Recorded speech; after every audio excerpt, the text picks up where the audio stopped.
6:45 ಹೊತ್ತಿಗೆ ನಮ್ಮನ್ನೆಲ್ಲರನ್ನು ಏಕಾಏಕಿ ಅಲ್ಲಿಂದ ಎತ್ಕೊಂಡು ಹೋದರು. ನನ್ನನ್ನು ಪ್ರತ್ಯೇಕ ಮಾಡಿ ನನ್ನನ್ನು ಒಂದು ಪೊಲೀಸ್ ವ್ಯಾನಿಗೆ ಸಂಕನೂರು ಆಕಸ್ಮಿಕ ಒಳಗೆ ಸೇರಿಕೊಂಡ್ರು. ಇಲ್ಲಾಂದ್ರೆ ಅವರು ಸಂಕನೂರವ್ರನ್ನೂ ಒಳಗೆ ಕರ್ಕೋತಿರ್ಲಿಲ್ಲ. ಅಲ್ಲಿಂದ ಎತ್ಕೊಂಡು ಹೋಗಿ ಮೊದಲು ಹಿರೇಬಾಗೇವಾಡಿಗೆ ಕರ್ಕೊಂಡು ಹೋದ್ರು. ಹಿರೇಬಾಗೇವಾಡಿಯಿಂದ ನನ್ನನ್ನು ಮತ್ತೆ ಪ್ರತ್ಯೇಕವಾಗಿ ಖಾನಾಪುರಕ್ಕೆ ಕರ್ಕೊಂಡು ಹೋದ್ರು. ಎಲ್ಲಿ ಹೋಗ್ತಾ ಇದ್ದೀವಿ ಅಂತ ಹೇಳಿದ್ರೆ ಕರೆಕ್ಟಾಗಿ ನಮ್ಗೆ ಯಾರು ಸ್ಪಷ್ಟವಾಗಿ ಹೇಳ್ತಿರ್ಲಿಲ್ಲ. ಖಾನಾಪುರ ಪೊಲೀಸ್ ಸ್ಟೇಷನ್ಗೆ ಕರ್ಕೊಂಡು ಹೋದ್ರು. ಖಾನಾಪುರ ಪೊಲೀಸ್ ಠಾಣೆಗೆ ಕರ್ಕೊಂಡು ಹೋಗಿ ಖಾನಾಪುರ ಠಾಣೆಯಲ್ಲಿ ಕೂತ್ಬಿಟ್ರು.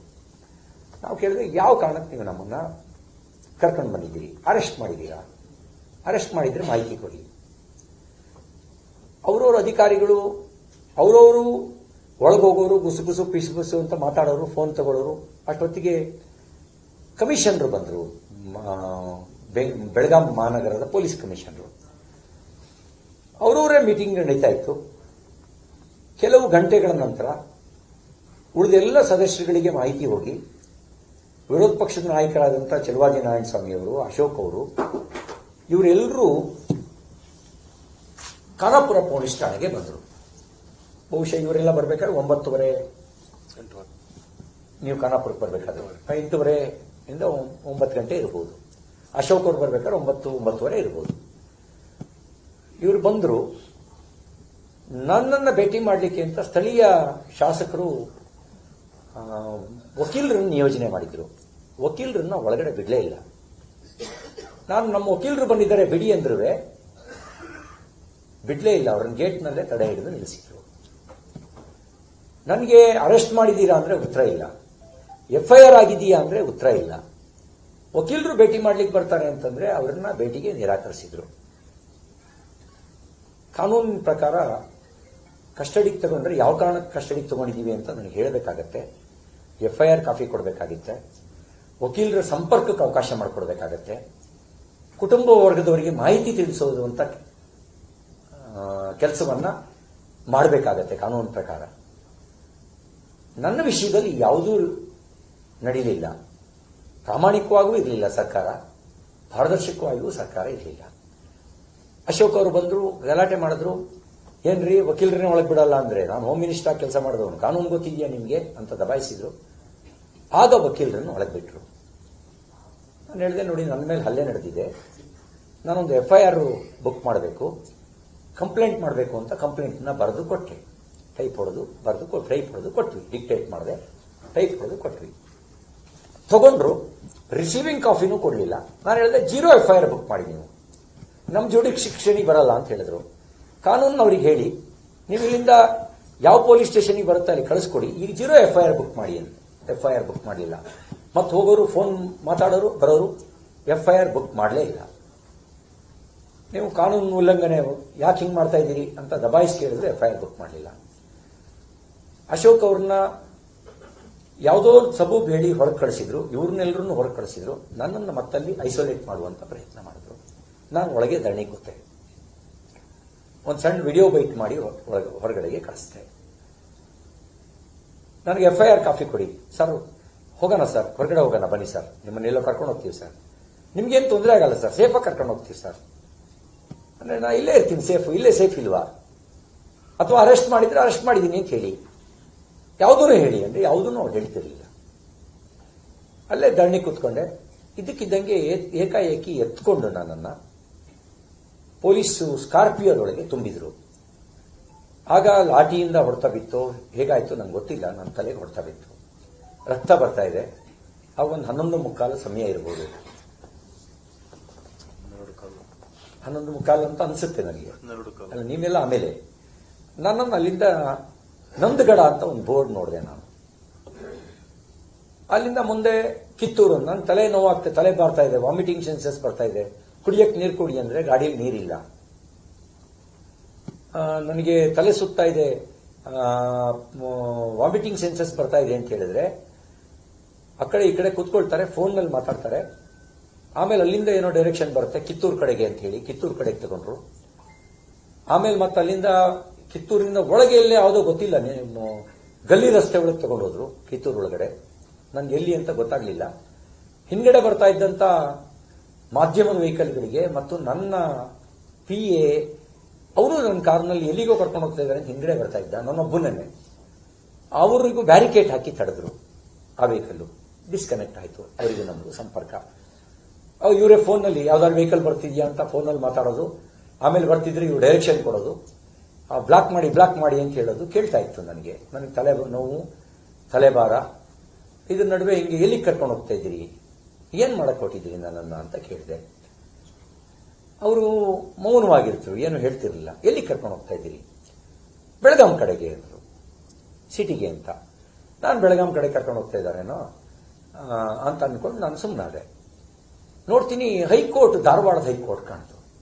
ನೀವು ಸುಳ್ಳು ಹೇಳ್ತಾ ಇದ್ದೀರಿ, ನನಗೆ ಧಾರವಾಡದ ಕಡೆ ಕರ್ಕೊಂಡು ಹೋಗ್ತಾ ಇದ್ದೀರಿ. ಈಗ ಹೈಕೋರ್ಟ್ ಕಟ್ಟಡ ನಾನು ನೋಡಿದೆ, ಧಾರವಾಡದ ಹೈಕೋರ್ಟ್ ಕಟ್ಟಡ. ಧಾರವಾಡ ಕಡೆ ಕರ್ಕೊಂಡು ಹೋಗ್ತೀವಿ, ಎಲ್ಲಿ ಕರ್ಕೊಂಡು ಹೋಗ್ತಾ ಇದ್ದೀರಿ ಮತ್ತು ಉತ್ತರ ಇಲ್ಲ. ಆಮೇಲೆ ಅಲ್ಲಿಂದ ಮತ್ತೆ ನಾನು ನೀವು ನಿಲ್ಸಿ ಗಾಡಿ ನಾನು ಅರೆಸ್ಟ್ ಮಾಡಿದ್ದೀನಿ ಅಂತ ಹೇಳಿ, ಯಾವ ಕಾರಣಕ್ಕೆ ಅರೆಸ್ಟ್ ಮಾಡಿದ್ದೀನಿ ಅಂತ ಹೇಳಿ, ಇಲ್ಲ ನಾನು ಇಳಿತೀನಿ ಅಂತ ಡೋರ್ ತೆಗಿಯಕ್ಕೆ ಹೋದೆ ಫೋರ್ಸ್ ಆಗಿ. ಆಗ ಅವ್ರುಗಳು ಬಲವಾಗಿ ಇಟ್ಕೊಂಡ್ರು. ನೋಡಿ ಇಲ್ಲಿ ಮಾರ್ಕು, ಇದು ಮೂರನೇ ದಿನ ಮಾರ್ಕ್ ಹಂಗೆ ಇದೆ. ಈ ತರದ ಮಾರ್ಕ್ ನನ್ನ ಬೆನ್ನಲ್ಲಿ 3-4 ಕಡೆಗಳಿದೆ, ಹೊಟ್ಟೆ ಮತ್ತು ಬೆನ್ನಲ್ಲಿದೆ. ಅವರು ಕಂದಿದ ಮಾರ್ಕು, ಮೂಗೇಟು ಅಂತ ಏನು ಹೇಳ್ತೀವಿ, ಆ ತರದ ಮೂಗೇಟುಗಳು, ಗರಗು. ನಾನು ಅವಾಗ ನನ್ನ ಹೆಂಡತಿಗೆ ಲೈವ್ ಲೊಕೇಶನ್ ಹಾಕಿದೆ. ಅವ್ರದ್ದು ಫೋನ್ ಬಂದಾಗ ಕೇಳಿದ್ಲು, ಏನು ಎಂಥದ್ದು.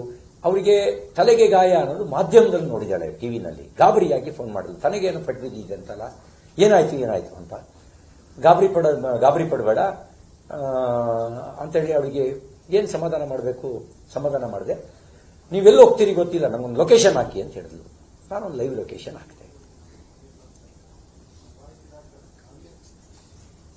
ಲೈವ್ ಲೊಕೇಶನ್ ಹಾಕಿ ಗರಗ್ಗಿಂದ ನೋಡ್ತಾ ಇದ್ದೆ ಸೌದತ್ತಿಯಿಂದ ರಾಮದುರ್ಗ, ಯಾದವಾಡು, ಅಲ್ಲೇ ಮತ್ತೆ ಇಲ್ಲೋ ತಗೊಂಡೋದ್ರು.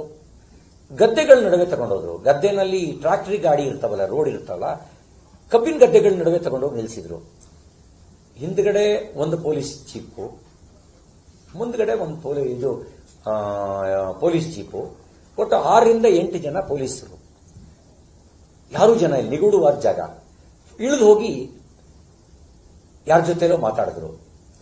ಅಷ್ಟೊತ್ತಿಗೆ ಮಾಧ್ಯಮದವರಲ್ಲಿ ಬಂದ್ರು. ಮಾಧ್ಯಮದಲ್ಲಿ ಬರ್ತಿದ್ದಂಗೆ ಮೀಡಿಯಾ ಬಂದ್ರು.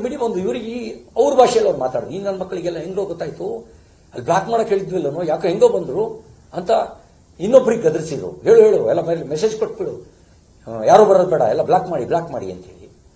ನಾನು ಅವಾಗ ಗಾಬರಿಯಾಗಿ ಆ ಮಾಧ್ಯಮದವರು ಎದುರುಗಡೆ ನೋಡಿ ನನ್ನೇನೋ ಮಾಡಕ್ ಕೊಟ್ಟಿದ್ದಾರೆ, ಇವರು ನಡೆ ನಿಗೂಢವಾಗಿದೆ ಅಂತ ಅವರಿಗೆ ಒಂದು ಸಾರ್ವಜನಿಕರಿಗೆ ಒಂದು ಸಂದೇಶ ಹೋಗಲಿ ಅಂತ ಅವರಿಗೆ ನಾನು ಹೇಳಿದೆ. ಆಮೇಲೆ ಅಲ್ಲಿಂದ ಮತ್ತೆ ಇನ್ನೆಲ್ಲಿಗೋ ಕರ್ಕೊಂಡು ಹೋದ್ರು, ರಾಮದುರ್ಗ. ನಾನು ಹೇಳಿದೆ ನನ್ನ ತಲೆ ನೋವ್ತಾ ಇದ್ದ, ನನಗೆ ತಲೆ ಭಾರ ಆಗ್ತಾ ಇದೀವಿ, ವಾಶ್ರೂಮಿಗೆ ಹೋಗ್ಬೇಕು ಅನ್ನೋ ನಿಲ್ಲಿಸಲಿಲ್ಲ. ಕೊನೆಗೆ DYSP ಆಫೀಸ್ ಅಂತ ಕರ್ಕೊಂಡು ಹೋದ್ರು. ಅಲ್ಲಿಗೆ ಕೇಶವ್ ಪ್ರಸಾದ್ ಬಂದು ಸೇರ್ಕೊಂಡ್ರು DYSP ಆಫೀಸಿಗೆ. ಅವ್ರ ಹಿಂದ್ಗಡೆ ಎಲ್ಲೋ ಬೆನ್ನು ಹತ್ತಿ ಬಂದಿದ್ದಾರೆ. ಕೇಶವ್ ಪ್ರಸಾದ್ ಬಂದು ಸೇರ್ಕೊಂಡ್ರು. ಅವ್ರು ಜೋರ್ ಮಾಡಿ, ಏನ್ ತಿಳ್ಕೊಂಡಿದ್ದೀರಿ ನೀವು ಶಾಸಕರನ್ನ ನಡ್ಸ್ಕೊಳ್ಳೋ ರೀತಿನ ನಿಮ್ದು ಅನುಭವಿಸ್ಬೇಕಾಗತ್ತೆ, ನೀವು ಯಾರ್ದೋ ಚೇಲಾಗಳಿಂದ ವರ್ತನೆ ಮಾಡ್ತಾ ಇದ್ದೀರಿ ನೀವು. ವಾಶ್ರೂಮು ಎಷ್ಟು ಕೆಟ್ಟದಾಗಿತ್ತು ಅಂತ ನಾನು ಹೇಳಕ್ಕಾಗಲ್ಲ, ಅದು ನನಗೆ ಅನಿವಾರ್ಯತೆ ಇತ್ತು, ಅದನ್ನ ಉಪಯೋಗಿಸ್ದೆ. ಅಲ್ಲಿ ಕನ್ನಡಿಯಲ್ಲಿ ನೋಡಿದಾಗ ನನಗೆ ಗೊತ್ತಾಗಿದ್ದು, ರಕ್ತ ಹಿಡಿದು ಮುಖದಲ್ಲಿ ಗಡ್ಡ ಮೀಸಲೆಲ್ಲ ಅಂಟ್ಕೊಂಡ್ಬಿಟ್ಟಿತ್ತು ತಲೆಯಲ್ಲಿ. ನಾನು ಅದನ್ನು ಗಮನಿಸಿರಲಿಲ್ಲ, ನನಗದು ಉದ್ವೇಗದಲ್ಲಿ ಗೊತ್ತೂ ಆಗಿರಲಿಲ್ಲ ನನಗೆ.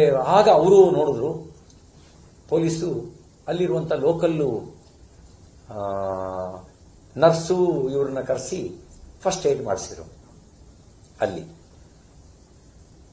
ಮತ್ತೆ ಮಾಧ್ಯಮದವ್ರು ಬಂದರು. ಮಾಧ್ಯಮದವ್ರು ಬಂದಾಗ ನಾನು ಇವರು ಹಿಂಗೆ ಕರ್ಕೊಂಡು ಹೋಗ್ತಾ ಇದ್ದಾರೆ, ಅನುಮಾನಾಸ್ಪದವಾಗಿದೆ ಅಂತೇಳಿ ಹೇಳಿ ಎಕ್ಸ್ಪ್ಲೈನ್ ಮಾಡಿದೆ. ಅಲ್ಲಿಂದ ಶುರುವಾಯಿತು ನೋಡಿ. ಅಂದ್ರೆ ಅದು 3 ಗಂಟೆ ಸುಮಾರಿಗೆ, ಅಂದ್ರೆ 11:45 3 ಗಂಟೆವರೆಗೂ ನನ್ನ ಟ್ರೀಟ್ಮೆಂಟ್ ಇಲ್ಲ, ಕುಡಿಯಕ್ಕೆ ನೀರಿಲ್ಲ, ವಾಶ್ರೂಮಿಗೆ ಹೋಗ್ತೀನಿ ಅಂದ್ರೆ ಜಾಗ ಇಲ್ಲ. ಯಾವುದೋ ಹಳ್ಳಿ ರಸ್ತೆಯಲ್ಲಿ ಗಲ್ಲಿಯಲ್ಲಿ ತಗೊಂಡೋಗೋದು, ಕಾಡಿನ ರಸ್ತೆಯಲ್ಲಿ ತಗೊಂಡೋಗೋದು, ಗದ್ದೆ ನಡುವೆ ತಗೊಂಡೋಗೋದು. ಅಲ್ಲಿಂದ ಮತ್ತೆ ಬ್ಯಾರಿಕೇಡ್ ಹಾಕಿ ನಮ್ಮ ಜೊತೆ ಬರ್ತಿದ್ದ ವೆಹಿಕಲ್ಗಳನ್ನೆಲ್ಲ ತಡೆದು ಒಂದು ಇದಕ್ಕೆ ಒಂದು ಗುದ್ಸಿದ್ರು, ಮಾಧ್ಯಮದ ವೆಹಿಕಲ್ಗೆ, ಪೊಲೀಸ್ನ ವೆಹಿಕಲ್ ಮೇಲೆ ಗುದ್ಸಿ ಅದನ್ನೂ ಎಲ್ಲ ಬ್ಲಾಕ್ ಮಾಡಿ ನಮ್ಮನ್ನು ಸಪರೇಟ್ ಕರ್ಕೊಂಡೋಗಿ ಒಂದು ಹಳ್ಳ ತೆಗ್ಗುಗಳಿರ್ತಕ್ಕಂಥ, ಗುಂಡಿ ಇರ್ತಕ್ಕಂಥ, ದಿಬ್ಬ ಇರ್ತಕ್ಕಂಥ ನಿಗೂಢವಾದ ದಾರಿ, ಕೊನೆಗೆ ಅದು ಹೋಗಿ ನಿಂತಿದ್ದು ಒಂದು ಸ್ಟೋನ್ ಕ್ರಷರಿಗೆ, ಡೆಡ್ ಎಂಡು, ಏನೂ ಕಾಣ್ತಾ ಇಲ್ಲ. ನಾನು ಚೀರಾಡಕ್ಕೆ ಶುರುವಾದೆ. ನೀವು ನನ್ನನ್ನು ಏನೋ ಮಾಡ್ಲಿಕ್ಕೆ ಕೊಟ್ಟಿದ್ದೀರಿ, ಇಲ್ಲಿಗೆ ಯಾಕೆ ಕರ್ಕೊಂಡು ಬಂದ್ರಿ, ಸ್ಟೋನ್ ಕ್ರಷರಿಗೆ ಏನೋ ಮಾಡಕ್ಕೆ ಕೊಟ್ಟಿದ್ದೀರಿ ಅಂತ. ಸುದೈವ ವಸಾತ್ ಅಲ್ಲಿಗೂ ಪೊಲೀಸ್ ಮಾಧ್ಯಮದವರು ಬಂದರು, ಬೈಕ್ನಲ್ಲಿ ಬಂದರು, ಅಲ್ಲಿಗೆ ಕಾರ್ನಲ್ಲಿ ಬಂದರು, ಬೈಕ್ ಹಿಂದ್ಗಡೆ ಇನ್ನೊಂದು ಕಾರ್ನಲ್ಲಿ ಬಂದರು. ಆವಾಗ ನಾನು ಮತ್ತೆ ಚೀರಾಡಿದೆ, ನಾನೇನೋ ಮಾಡ್ತಾರೆ ಇವರು, ಇಲ್ಲಿಗೆಲ್ಲ ಕರ್ಕೊಂಡು ಬಂದಿದ್ದಾರೆ.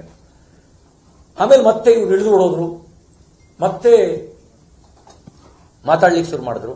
ಕೇಶವ ಪ್ರಸಾದ್ ತರಡಕ್ಕೆ ತಗೊಂಡ್ರು, ನಾನು ರವಿ ಜೊತೆಲೇ ಹಾಕ್ತೀನಿ, ನೀವೇನೋ ಇದು ಮಾಡಕ್ ಕೊಟ್ಟಿದ್ದೀರಿ, ನೀವು ಯಾಕ್ರಿ ಇದು ಮಾಡ್ತೀರಿ ಅಂತ ತರಾಟೆಗೆ ಕುತ್ಕೊಂಡು ಫೋರ್ಸಿಬಲಿ ಬಂದು ನನ್ನ ಗಾಡಿನಲ್ಲಿ ಬಂದು ಕೂತ್ಕೊಂಡ್ರು. ಪ್ರತಿ 10 ನಿಮಿಷ 15 ನಿಮಿಷಕ್ಕೂ ಟೆಲಿಫೋನ್ ಕರೆ ಬರ್ತಿತ್ತು. ಆಮೇಲೆ ಅವನು ರೈಟ್ ಅನ್ನೋನು, ರೈಟ್ ತಿರುಗಿಸೋನವನು, ಲೆಫ್ಟ್ ತಿರುಗಿಸೋನವನು, ಯೂಟರ್ನ್ ಅನ್ನೋನು, ಈ ತರ ನಡೀತಿತ್ತು. ಎಲ್ಲಿ ಕರ್ಕೊಂಡು ಹೋಗ್ತಾರೆ, ಎಲ್ಲಿ ಬಿಡ್ತಾರೆ ಏನೂ ಗೊತ್ತಿರಲಿಲ್ಲ. ಕೆಲವೊಮ್ಮೆ ನನ್ನ ಮಂಪರು ಮತ್ತೆ ಸಡನ್ ಎಚ್ಚರ. ಆಮೇಲೆ ಅವ್ನು ಫೋನ್ ಸೀಸ್ ಮಾಡಿ ಅಂತ ಹೇಳಿ ಒಂದು 20ಕ್ಕೂ ಹೆಚ್ಚು ಬಾರಿ ನನ್ನನ್ನು ಫೋರ್ಸಿಬಲಿ ಫೋನ್ ಕಿತ್ಕೊಳ್ಳೋ ಪ್ರಯತ್ನ ಮಾಡಿದ್ರು. ಆಗ ನಾನು ಸ್ವಲ್ಪ ಆಕ್ರೋಶಭರಿತನಾಗಿ, ನನ್ನೇನಾದ್ರು ಫೋರ್ಸಿಬಲಿ ಕಿತ್ಕೊಂಡ್ರೆ ನನ್ನ ಅರೆಸ್ಟ್ ಮಾಡಿದ್ದೀರಾ ಹೇಳಿ, FIR ಕಾಪಿ ಕೊಡಿ, ನನ್ನೇನಾದ್ರು ಈ ರೀತಿ ಫೋರ್ಸಿಬಲಿ ಮಾಡಿದ್ರೆ ನಾನು ಹಳೆ ರವಿ ಆಗ್ಬೇಕಾಗತ್ತೆ ಅಂತ ಜೋರು ತಳ್ಳಾಟ, ನೂಕಾಟ, ಜಟಾಪಟಿಯೊಳಗೆ ನಡೀತು. ಅವರು ನನ್ನನ್ನು ಕುತ್ತಿಗೆ ಹಿಡಿದು ಫೋರ್ಸಿಬಲಿ ಜೋಬಿ ಕೈಯಾಗಿ ಕಿತ್ಕೊಳಕ್ ಮಾಡಿದ್ರು. ನಾನು ಜರ್ಕಿನನ್ನು ಸೇರಿಸಿ ಜಿಪ್ ಹಾಕಿ ಗಟ್ಟಿ ಹಿಡ್ಕೊಂಡೆ. ಯಾಕೆಂದ್ರೆ ನನ್ನ ಹೆಂಡತಿಗೆ ನಾನು ಲೈವ್ ಲೊಕೇಶನ್ ಹಾಕಿದ್ದೆ, ನನ್ನ ಚಲನವಲನಗಳು ಗೊತ್ತಾಗಲಿ ಅಂತ ಲೊಕೇಶನ್ ಹಾಕಿದ್ದೆ. ಆ ಕಾರಣಕ್ಕೆ ನಾನು ಕೊಡಲಿಲ್ಲ. ಆಮೇಲೆ ಇವ್ರಿಗೆ ಕೇಳ್ತಾ ಇತ್ತು, ಹೇಯ್ ದಾಂಡಿಗ್ರಿದ್ದೀರಿ ನೀವು, ಒಂದು ಫೋನ್ ಕಿತ್ಕೊಳ್ಳೋಕ್ಕಾಗಲ್ಲ, ಎಷ್ಟು ಜನ ಇದ್ದಾರ ಅವನು. ಸರ್, ಈ ಕೇಶವ ಪ್ರಸಾದ್ ಬಂದು ಕೂತಿದ್ದಾರೆ ಸರ್, ಫೋನ್ ಕಿತ್ಕೊಳ್ಳೋಕ್ಕಾಗಲ್ಲ ನಿಮಗೆ ಅನ್ನೋದು ನನಗೆ ಹೇಳ್ತಾ ಇತ್ತು. ಯಾರು ಹೇಳ್ತಾ ಇದ್ದಾರೆ ಅಂತ ಗೊತ್ತಾಗ್ತಿರ್ಲಿಲ್ಲ. ನಾನು ಹೇಳಿದೆ, ಯಾರು ನಿಮಗೆ ಫೋನ್ ಮಾಡ್ತಿರೋದು, ಕೆಲವೊಂದು ಸರಿ ಯಾವನ್ ನಿಮಗೆ ಫೋನ್ ಮಾಡ್ತಿರೋದು, ಕೊಡು ಇಲ್ಲಿ ಫೋನಿಗೆ, ನಾನೇ ಮಾತಾಡ್ತೀನಿ ಅಂತ ಹೇಳಿದ್ರೆ ಅವ್ರು ಫೋನ್ ನನಗೆ ಕೊಡ್ತಿರಲಿಲ್ಲ. ಡೈರೆಕ್ಷನ್ಗಳು ಬರ್ತಾ ಇತ್ತು. ನನಗೆ ಗೊತ್ತಿರೋ ಪ್ರಕಾರ ಚಿದಂಬರಂ ಅಂತ ರಾಮದುರ್ಗದ DYSP, ಗಂಗಾಧರ್ ಅಂತ ಮಾರ್ಕೆಟ್ನ ACP, ಪ್ರವೀಣ್ ಅಂತ ಇನ್ನೊಂದು ಬದಿನಲ್ಲಿ ಪ್ರವೀಣ್ ಅಂತ ಕಿತ್ತೂರಿನ PSI. ಇವರು ಒಬ್ರು ಚಿದಂಬರ್ ಒಂದು ಕಡೆಗೆ, ಗಂಗಾಧರ್ ಒಂದು ಕಡೆಗೆ, ಪ್ರವೀಣ್ ಒಂದು ಕಡೆಗೆ, ಕಿತ್ತೂರಿನ PSI. ಗಂಗಾಧರ್ ಬೆಳಗಾಂ ಮಾರ್ಕೆಟ್ನ ACP, ಚಿದಂಬರ್ ಅಲ್ಲ, ಅವರು ಜುಡಿಷಿಯಲ್ ಬರುತ್ತೆ. ಚಿದಂಬರ್ DYSP ರಾಮದುರ್ಗ. ಹಿಂದ್ಗಡೆ ಮುಂದ್ಗಡೆ ಯಾರಿದ್ರು ನಂಗೆ ಗೊತ್ತಿಲ್ಲ. ಇವ್ರುಗಳದ್ದು ಫೋನ್ನಲ್ಲಿ ನಿಗೂಢ, ಒಬ್ಬೊಬ್ರು ನಿಲ್ಲಿಸ್ಕೊಳ್ಳೋದು, ಅಲ್ಲಲ್ಲಿ ಕರ್ಕೊಂಡು ಹೋಗೋದು, ಫೋನ್ನಲ್ಲಿ ಮಾತಾಡೋದು, 10 ನಿಮಿಷಕ್ಕೂ ಡೈರೆಕ್ಷನ್ ಬರೋದು, ಇದು ನಡೀತಿತ್ತು. ಅಲ್ಲಿಂದ ಅಲ್ಲಿಂದ ಬಲವಾದ ಬ್ಯಾರಿಕೇಡ್ ಹಾಕಿ ಮಾಧ್ಯಮನೆಲ್ಲ ತಪ್ಪಿಸಿ ಅಟರ್ಲಿ ಫೋರ್ಸಿಬಲಿ ಕೇಶವ ಪ್ರಸಾದರನ್ನ ನಮ್ಮನ್ನು ಸಪರೇಟ್ ಮಾಡಿದ್ದೇನೆ. ಕೇಶವ ಪ್ರಸಾದನ್ನು ಎಳೆದು ಕೂರಿಸಿ ನನ್ನನ್ನು ಒಬ್ಬನೇ ಕರ್ಕೊಂಡು ಹೋದ್ರು. ಅಲ್ಲಿಂದ ಲೋಕಾಪುರದ ದಾರಿ ಹಿಡಿತು, ಮುದೋಳಿಗೆ ಹೋಯ್ತು ಗಾಡಿ. ಮುದೋಳು 12 ಕಿಲೋಮೀಟರ್ ಅಂತ ಬೋರ್ಡ್ ನೋಡಿದೆ ನಾನು. ಅಲ್ಲಿ ಮತ್ತೆ ಫೋನ್ ಕಿತ್ಕೊಂಡಿಲ್ಲ ಅಂತೇಳಿ ಇನ್ಯಾರೋ ಒಂದಿಬ್ರು ಹೊಸಬ್ರು ಬಂದ್ರು. ಅವನೊಬ್ಬ ದಡೂತಿ ಇದ್ದ, ಕುಡ್ದಿದ್ದ, ಅವನು ಯಾರು ಅಂತ ನಂಗೆ ಗೊತ್ತಿಲ್ಲ. ವಾಸನೆ ಬರ್ತಾ ಇತ್ತು ಅವನ ಬಾಯಿಂದ, ದಡೂತಿ ಇದ್ದ. ಆತ 2 ಕೈಯಿಂದ ಹಿಂಗ ಹೌಚ್ಕೊಂಡು ಫೋನ್ ಕಿತ್ಕೊಳ್ಳೋಕೆ ಪ್ರಯತ್ನ ಮಾಡ್ದ. ನಾನೇನ್ ಮಾಡಿದೆ, ನನ್ನ ತಲೆನ ಜೋರಾಗಿ ಚೆಚ್ಕೊಳಕ್ ಶುರು ಮಾಡಿದೆ. ಇವನಿಗೆ ಎಲ್ಲ ಚೆಚ್ಕೊಂಡು ಜೋರಾಗಿ ಡೋರ್ನ ಎಲ್ಲ ಒದ್ದೆ. ಡೋರ್ನೆಲ್ಲ ಒದ್ದೆ. ನೀನು ಫೋನ್ ಕಿತ್ಕೊಂಡ್ರೆ ನಾನು ಯಾವ ಕಾರಣಕ್ಕೂ ಸುಮ್ಮನಿರಲ್ಲ, ನಾನು ನಗದೋಗ್ತೀನಿ, ನನ್ನ ಕೆತ್ತು ಜೋರಾಗಿ ಒದ್ದೆ. ಆವಾಗ ಹಿಂಗೆ ಫೋರ್ಸ್ ಮಾಡ್ತಿದ್ದಾರೆ ಅಂತ ಹೇಳಿ ನಾವೇನ್ ಮಾಡೋಕ್ಕಾಗತ್ತೆ, ನಮ್ದೊಂದು ಕರ್ಮ, ನಾವು ಕಾಕಿ ಬಟ್ಟೆ ಹಾಕಿರೋದಕ್ಕೆ. ಮೇಲ್ಗಡೆ ನೋಡಿದ್ರೆ ಹಂಗಿದ್ ಮಾಡ್ತಾರೆ, ಇಲ್ಲಿ ನಾವೇನ್ ಮಾಡೋಕ್ಕಾಗತ್ತೆ, ನಾಳೆ ನಾವು ತಲೆ ಕೊಡಬೇಕಾದ್ರೆ ನಮ್ಮ ತಲೆ ಹೋಗುತ್ತೆ ಅಂತ ಅನ್ಕೊಂಡು ಕೊನೆಗೆ ನಾನು ಯಾವಾಗ ಮತ್ತೆ ರಕ್ತ ಬರಕ್ಕೆ ಶುರುವಾಯಿತು, ಅವರು ಭಯಗೊಂಡು ನನ್ನ ಮೊಬೈಲ್ನ ಮುಟ್ಟಲಿಲ್ಲ. ಆಮೇಲೆ ಮತ್ತೆ ಒಂದಷ್ಟು ದೂರ ಕರ್ಕೊಂಡು ಹೋದ್ರು, ಗದ್ದೆ ಒಳಗೆ ನಿಲ್ಲಿಸ್ಕೊಂಡ್ರು. ಸರ್ ನಿಮ್ ಕಾಲು ಹಿಡಿತೀವಿ ಸರ್, ನಿಮ್ಗೇನು ಮಾಡೋಕ್ಕಾಗಲ್ಲ ಸರ್, ನಾವೇನು ಮಾಡಲ್ಲ ಸರ್, ಫೋನ್ ಕೊಟ್ಬಿಡಿ ಸರ್ ಅಂದ್ರು. ನಾನು ಹೇಳಿದೆ, ಫೋನಿನ ವಿಷಯ ಎತ್ತಿರು ಹುಷಾರ್, ನನ್ನನ್ನ ನೀವು ಅರೆಸ್ಟ್ ಮಾಡಿದ್ರಿ, ಯಾವ ಕಾರಣಕ್ಕೆ ಅರೆಸ್ಟ್ ಮಾಡಿದ್ರಿ ಅಂತ ತೋರಿಸಿ, ಅರೆಸ್ಟ್ ಮಾಡಿ ಕಸ್ಟಡಿ ಕೊಟ್ಟು FIR ಕೊಟ್ಟು ಆಮೇಲೆ ನೀವು ಬೇಕಾದ್ರೆ ನಂದು ಪಂಚನಾಮೆ ಮಾಡಿ ಜಪ್ತಿ ಮಾಡಿ, ನನ್ನ ಹತ್ರ ಏನಿದೆ ಅಲ್ಲ. ಈಗ ನಾನು ಹುಷಾರ್, ನನಗೆ ಹೆಂಗ್ ನಡ್ಕೋತೀರಿ ಅಂದ್ರೆ ನೀವು ಬೇರೆಯವ್ರಿಗೆ ಹೆಂಗ್ ನಡ್ಕೋತೀರಿ ಅಂತ ನಾನು ಸ್ವಲ್ಪ ರೌದ್ರವತಾರ ತಾಳಿ ಹಲ್ಲು ಕೊಡದು. ಅವ್ರು ಭಯಗೊಂಡ್ರು. ಆಮೇಲೆಲ್ಲ ಅನುನಯಿಸೋದೇ ಬಂತು. ಹಾಳಾದವ್ ನಾವು ಹೇಳಪ್ಪ ಅವರಿಗೆ, ಒಬ್ಬ ಇನ್ನೊಬ್ನಿಗೆ ಹೇಳೋದು ಸರ್ ನೀವು ಮಾತಾಡಿ ಸರ್ ಅನ್ನೋದು, ಇನ್ನೊಬ್ಬ ನೀವು ಮಾತಾಡಿ ಅನ್ನೋದು, ನಾನೊಬ್ಬನೇ ಮಾತಾಡ್ತಿದ್ದೀನಿ ಅನ್ನೋದು. ನಿಮ್ ಕಾಲು ಹಿಡಿತೀವಿ ಸರ್, ಕಾಲು ಮುಟ್ಟಕ್ಕೆ ಬರೋದು, ಕೊಟ್ಬಿಡಿ ಸರ್, ಅಲ್ಲಿ ಮೇಲಿಂದ ಇದು ಮಾಡ್ತಿದ್ದಾರೆ ಸರ್ ಅಂತ ಹೇಳಿದ್ರು. ಯಾವನ್ ಮೇಲಿಂದ ಹೇಳು, ಹೇಳ್ತಿರ್ಲಿಲ್ಲ. ಆ ಮುದೋಳು ಹತ್ತತ್ರ ಇದ್ದಾಗ ಗ್ರಾಮಾಂತರ SP ಬಂದು ಕೂತ್ಕೊಂಡ್ರು. ಅವ್ರು ನನಗೆ, ನಾನು ಭೀಮಾಶಂಕರ್ ಗುಳೇದು ಏನೋ ಇರ್ಬೇಕು ಹೆಸರು ಪರಿಚಯ ಮಾಡಿಕೊಂಡ್ರು. ನನಗೆ ನಿಮ್ಗೆ ನಾನು ಮೀಟ್ ಮಾಡಿದ್ದೀನಿ ಅಂತಂದ್ರು. ಆಮೇಲೆ ಇರಲಿ ಅಂತಂದೆ. ಆಮೇಲೆ ಏನು ತೊಂದರೆ ಆಗಲ್ಲ, ಹೆದರಬೇಡಿ ಅಂದ್ರು. ಹೆದರದೇನ್ರಿ, ನೀವು ನಡ್ಸ್ಕೊಳ್ತಿರೋ ರೀತಿ ಅಂದ್ರಿ ನೀವು ಅಂತ ನಾನು ಜೋರು ಮಾಡಿದೆ. ಸರ್ ಫೋನ್ ಕೊಟ್ಬಿಡಿ ಸರ್ ಅಂದರು. ಇನ್ನೊಬ್ಬ ಬಾಕಿ ಇದ್ದೆ ಫೋನ್ ಕೇಳೋಕ್ಕೆ. ನನ್ನನ್ನು ಯಾಕೆ ಇಲ್ಲಿ ಅರೆಸ್ಟ್ ಮಾಡಿದ್ರಿ ಹೇಳಿಲ್ಲಿ ಅಂತಂದೆ. ಅವಾಗ ಅವ್ರು ಹೇಳ್ತಿದ್ದಂಗೆ ಈ ಪಕ್ಕದಲ್ಲಿ ದೊಡುತ್ತಿದ್ನಲ್ಲ, ಅವನಿಗೆ ಮತ್ತೆ ಧೈರ್ಯ ಬಂದ್ಬಿಡ್ತು, ಮತ್ತೆ ಕಿತ್ಕಡಕ್ ಬಂತ. ನಾನು ಅವಾಗ ಜಬರ್ದಸ್ತ್ ಮಾಡಿ ಮತ್ತೆ ನಮ್ಮಿಬ್ಬರಿಗೂ ತಳ್ಳಾಟ ನೂಕಾಟ ಗಾಡಿ ಒಳಗೆ ನಡೀತು. ಗಾಡಿ ಒಳಗೆ ತಳ್ಳಾಟ ನೂಕಾಟ ನಡೀತು. ಆಮೇಲೆ ಅವರೇ ಮುಂದ್ಗಡೆ ಕೂತ್ಕೊಂಡ್ರು. ಅವರಿಗೂ ಡೈರೆಕ್ಷನ್ಗಳು ಬರ್ತಿತ್ತು, ಅಲ್ಲಿ ಇಲ್ಲಿ ಎಲ್ಲ ಇದು ಮಾಡಿ ಬುದ್ಧಿವಂತಿಕೆಯಲ್ಲಿ ಉಪಯೋಗಿಸಿ ಅವರು ನಮ್ಮ ಹಿಂದ್ಗಡೆ ಬರ್ತಿದ್ದ ಎಲ್ಲ ಗಾಡಿಗಳನ್ನು ಐಸೋಲೇಟ್ ಮಾಡಿದ್ರು. ಮಾಧ್ಯಮ ಐಸೋಲೇಟ್ ಮಾಡಿದ್ರು. ಕಬ್ಬಿನ ಫ್ಯಾಕ್ಟ್ರಿಗಳನ್ನೇ ಅಡ್ಡ ನಿಲ್ಲಿಸ್ಬಿಟ್ರು ಅವರಿಗೆ. ನಮ್ದೊಂದು ಕಾರ್ ಹಿಂದ್ಗಡೆ ಬರ್ತಾ ಇತ್ತು. ಆ ಕಾರ್ನ ಒಂದು ಕ್ರಾಸ್ ರೋಡಿಗೆ ಹೊಡೆಯಕ್ಕೆ ಹೇಳಿ ನಿಲ್ಲಿಸಿ, ಆ ಕ್ರಾಸ್ ರೋಡಲ್ಲಿ ನಮ್ಮ ಗಾಡಿ ಪಾಸ್ ಆಗ್ತಿದ್ದಂಗೆ ಯೂಟರ್ನ್ ತಗೊಂಡು, ಮತ್ತೆ ನಾವು ಯೂಟರ್ನ್ ತಗೊಂಡು ಗೊತ್ತಾಗಿ ನಮ್ಮ ಗಾಡಿ ಹಿಂದ್ಗಡೆ ಬರ್ತಿದ್ದಂಗೆ ಅದನ್ನ ಬ್ಲಾಕ್ ಮಾಡಿದ್ರು. ಅಲ್ಲಿಂದ ನಾನು ನನ್ನ ಮುಂದ್ಗಡೆ ಒಂದು ಎಸ್ಕಾಟು, ಇನ್ಯಾವ ವೆಹಿಕಲ್ ಇಲ್ಲ. ಮತ್ತಿನ್ಯಾವುದೋ ಒಂದು ನಿಗೋಡುವ ಜಾಗಗಳಿಗೆ ಕರ್ಕೊಂಡು ಹೋದ್ರು. ಅಲ್ಲಿಂದ ಇಲ್ಲ ಅವನು ಟ್ವೀಟ್ ಮಾಡಿದ್ರದ್ದು ಬಂದಿದೆ, ಅವ್ನಿಗೆ ಹೆಂಗ್ರಿ ಫೋಟೋ ಹೆಂಗ್ರಿ ತೆಗೆದು ಹಾಕಿದ್ರಿ, ಈ ಫೋಟೋ ತೆಗಿಯಕ್ಕೆ ಯಾಕ್ರಿ ಬಿಟ್ರಿ, ಟ್ವೀಟ್ ಮಾಡೋದು ಹೆಂಗ್ರಿ ಟ್ವೀಟ್ ಮಾಡ್ತಾನೆ, ಅವ್ನು ಮೊಬೈಲಿಂದ ಟ್ವೀಟ್ ಮಾಡ್ತಾ ಇದ್ದೀನಿ ಏನ್ರಿ.